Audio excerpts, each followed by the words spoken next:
Hello and welcome to another completely rubbish classic retro game room video. In this video I will be kind of reviewing, but at the same time it's completely, non-scripted and all that shit. So the game I'm going to be looking at is Pro Evo Soccer, or Pro Evolution Soccer 2014, aka PES 2014 as it's now affectionately known, or unaffectionately if you're a FIFA fan maybe. So yes, it's been out a few months now, I'd say about 4 months or so, and yes, so we'll start up the game. We'll skip this UEFA Champions League thingamabob and we'll hit record.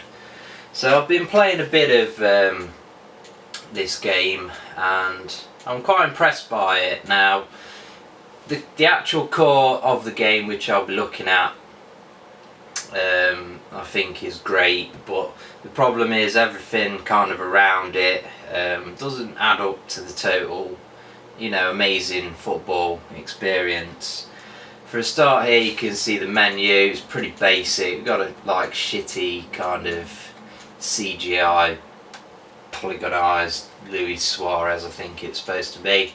And over here you've got your options. Now one issue I had was to update the data pack. You go into statistics, and it's got all your data pack shit in there, which I just thought was a random place to put that. Why not just put it in the game settings?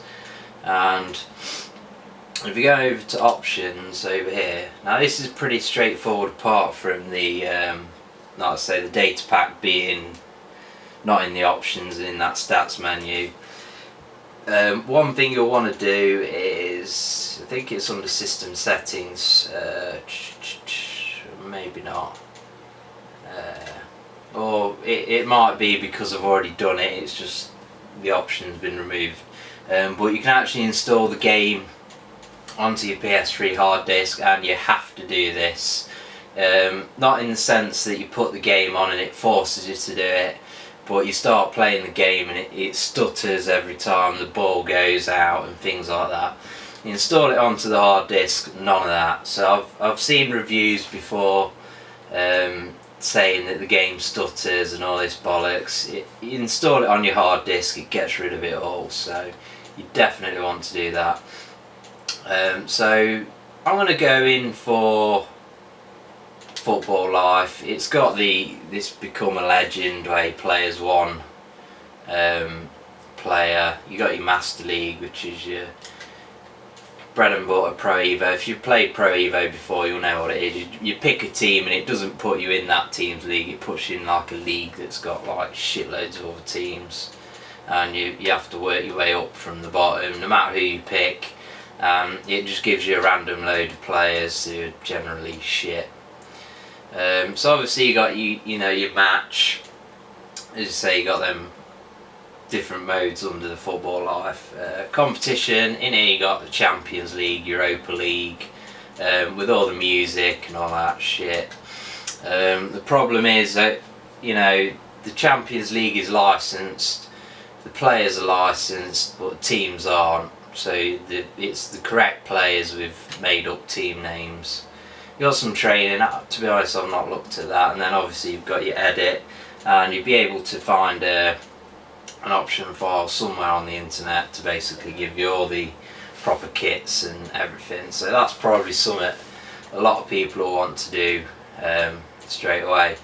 So I'm going to jump into Master League and continue my game, where I'm playing as the equivalent of Chelsea, called London FC, I believe, and we'll have to have a look at the game and tell you what I think's good, what's not so good about the game, and hopefully score lots of goals.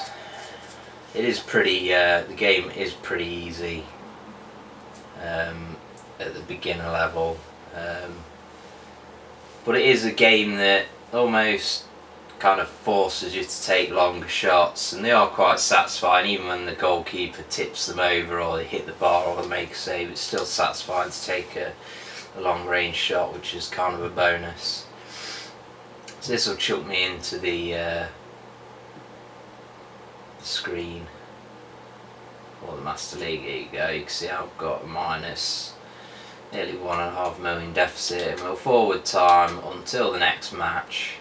And you can skip matches, so probably what I do it, and probably a lot of other people do, is they'll get to the top of the league, they'll get a bit of a lead, and then they'll just skip matches and then play when they're kind of in second place again. So I think now I'm in second place in the league, so we're just going to jump in to this match. I want to actually go back. Obviously you've got all your bread and butter formation, substitute, team selection, all that shit. Forward time to the next match, and that should launch the match. In these menus there is music, but I have turned it off to avoid YouTube and all of that shit, copyright issues. So there would be music playing now. There's like the Champions League theme, there's some Konami owned tracks, they're not too offensive. There's like a Dario G song, Carnival de Paris or something like that. A bit cheesy, but to be honest, the game kind of feels like the people making it don't really know that much about football in Europe, and they've just kind of tacked it all together. So here we go.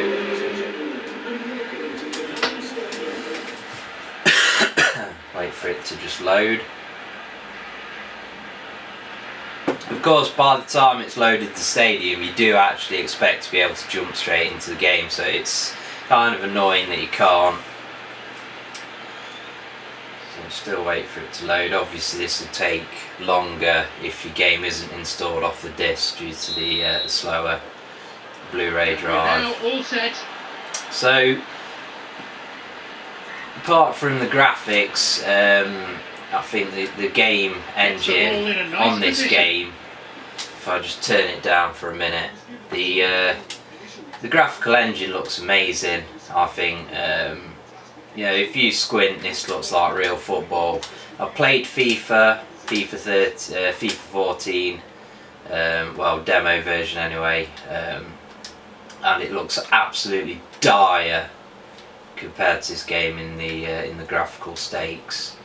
So this game is kind of a bit slower, a lot more calculated.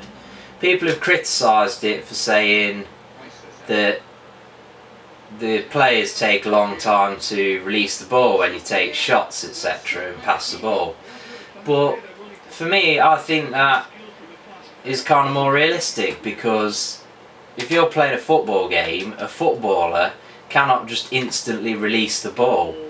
It depends where his feet are. If he's a left-footed player and he's shooting with his right foot, he's got to wait until he's actually able to take a shot with his right foot. So whilst it may be kind of a bit too sluggish for some people's liking, I mean, this is playing at half speed. There is an option to change the game speed. You know, I just think it's more tactical, and like I say, it does kind of force you to take longer shots, but they are satisfying, so it's still interesting to play. Now here, I think the corners are terrible. The system, if you see here, it's actually, I'm kind of moving it in real time with the analog stick, and it's like pinned to the analog stick rather than just moving and then letting go of the analog stick. If I move it there and let go, it reverts to where it is originally. Then if I take the corner, it never actually seems to get on a player's head, or you know, be in a condition where the player can actually control it. So we've scored there. Always nice to score in a game.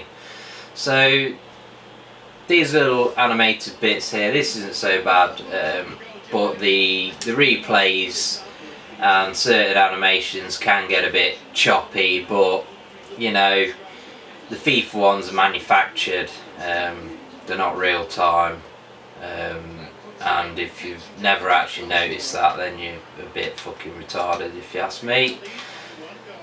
So yeah, I think that's something else that you can't moan about. You know, the graphics are smooth when you're actually playing on the pitch, and you got this kind of, if you hold the right trigger button, you can kind of do crossover, step overs, and you can do a thing where you drag the ball back and hit it forward a little bit, and it's kind of cool. The same kind of trigger action, if I just show you here, kind of closes down the opposition player and you kind of strafe around them. Of course, using the square button you can still call a teammate to add pressure, and it does get kind of confusing with the buttons when you're trying to kind of close someone down and call a teammate to apply pressure to an opponent. So one thing not so good in this game, the commentary. Janko Morak, Rudiger, Castolis.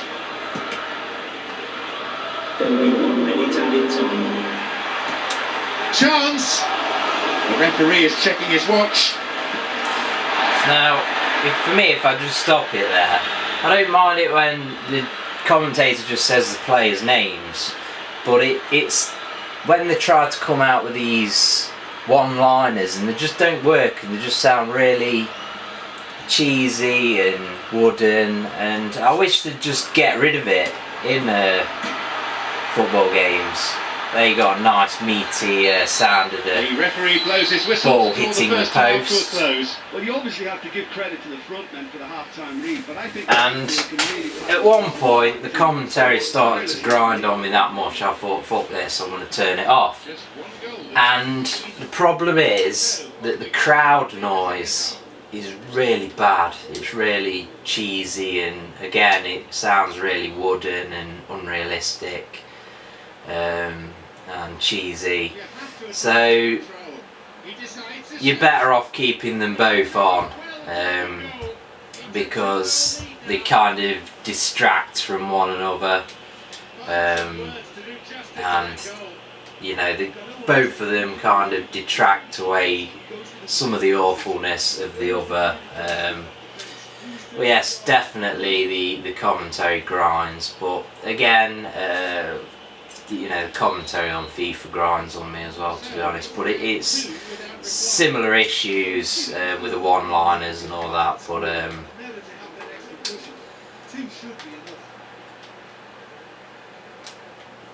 this game's just worse for it, unfortunately.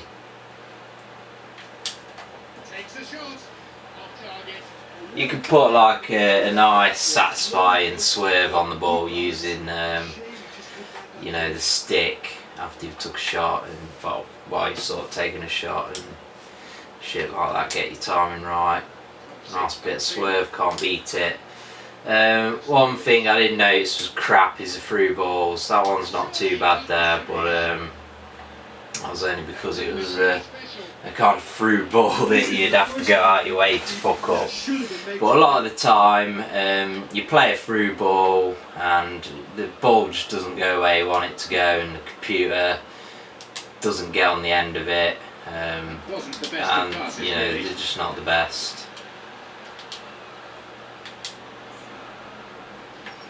Obviously, you can do your normal pass. You can adjust the power. Doesn't really seem to make any difference, to be honest. I'm assuming it affects the accuracy as well, but then you got your kind of Macclesfield. long pass, chip pass, lob pass, whatever you want to call it. And you can knock them round. Set up one goal so far. Sometimes you can do a bit of one touch if you get the player in the right animation, in the right frame of animation, if you know what I mean. But yes, for me the game is solid. I like the core of the game. I don't like I say, And through he the moves. sound. I don't like the corners. Very well there. The menus are a mess. Look kind of outdated. And here we've got another shitty corner where I've got no hope of scoring whatsoever. There again, it's hopeless. Overall, I think if you can pick it up cheap, which I did, I think I paid about 18 quid for it. If you can pick it up cheap, it's definitely worth a try. If you've not got FIFA, you know, then I'd definitely recommend picking this one up for the price. If you can't find FIFA for under 20 quid, then you know, and this is in your budget, then go for it. You won't be disappointed. But I think if you've already got FIFA, you'll probably hate this game.